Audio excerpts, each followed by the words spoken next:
Hello বন্ধুরা, তোমরা সবাই কেমন আছো? আশা করি ভালো আছো। তোমাদের ভালোবাসায় আমরাও ভালো আছি। অদ্রিকা অদৃশা চ্যানেলে তোমাদেরকে অনেক অনেক স্বাগত ও ভালোবাসা জানাই। আজকে আমাদের বাড়িতে দেখো শুকনো খাবার উপোস, মানে মুড়ি খাবার উপোস। এটা আমাদের বাড়িতে প্রত্যেক বছরই হয়, বছরে একবার।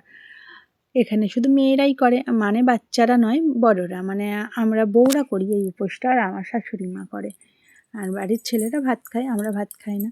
আজকেও তাই সেই উপোসটা দেখো, শুকনো খাবার দুপুরে খাওয়া হবে।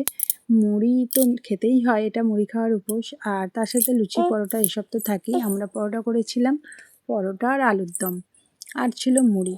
আর মিহু পাপা দেখো কত দুষ্টু, ভাত খাইয়েছি দেখো, ভাত তো ও খায় না দুপুরে, কিন্তু যেহেতু আমরা সকলে খাবো আর মিহু পাপা সেখানে থাকবে না, সেটা কখনো হয়? মিহু পাপাও বসেছে আমাদের সঙ্গে। এই ওকে একটা পরোটা দিয়েছিলাম, ও একটু একটু কেটে কেটে খাচ্ছে। আর এই যে তরকারির ঝাল লেগেছে, দেখো কীরকম করছে। পরোটা খাওয়া তো কমপ্লিট হলো। এবার যেহেতু মুড়ি খাওয়ার উপোস, মুড়ি তো দুটো নিতেই হবে। দেখো মুড়ি নিয়েছি, অল্প অল্প দুটো সবাই মুড়ি নিলাম। মুড়ি নিয়ে এই যে মুড়ি খাচ্ছি। আর আমার মানুষ স্কুল থেকে এসে ও বলল আমাদের সঙ্গে খেতে বসবে। তো বললাম চলো তুমিও তাহলে বসো। ও বসেছে, খাওয়া দাওয়া কমপ্লিট হলো। এবার খাওয়া দাওয়ার পরে আমাদের একেবারে বাড়ির সামনে এই যে পঞ্চনন্দতলার মন্দির, এখানে জল ঢালতে হয়। প্রত্যেক বছরই এটা করে, সবাই করে। খাওয়া দাওয়ার পর, শুকনো খাওয়া তো, খাওয়া দাওয়ার পর মন্দিরে এসে জল ঢেলে মানে মন্দিরটা ঠান্ডা করে যেতে হয়। আর ধূপ মোমবাতি তো সকালবেলায় দিয়ে গেছি, পুজো দিয়ে গেছি সকালে। পুজো দিয়ে তারপর জল খেয়েছি।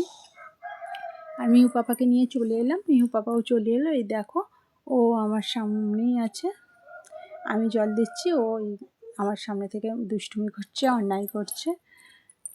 জল দেওয়া কমপ্লিট করে তারপরে মিহু পাপাকে নিয়ে শোবো। অনেকটাই টাইম হয়ে গেছে, প্রায় 3:30 বাজে। তবুও মিহু পাপা দেখো ঘুমায়নি। ওর এমনই ও মানে অভ্যাস হয়ে গেছে, আমি না ঘুমালে ও ঘুমাবে না। এই জল ঢালা কমপ্লিট হলো, এবার নিয়ে মিহু পাপাকে নিয়ে বাড়ি চলে আসছি। এই যে আমার মানুও চলে এসেছে। তো ভিডিওটা কেমন লাগলো তোমরা কমেন্ট করে জানাতে ভুলো না কিন্তু।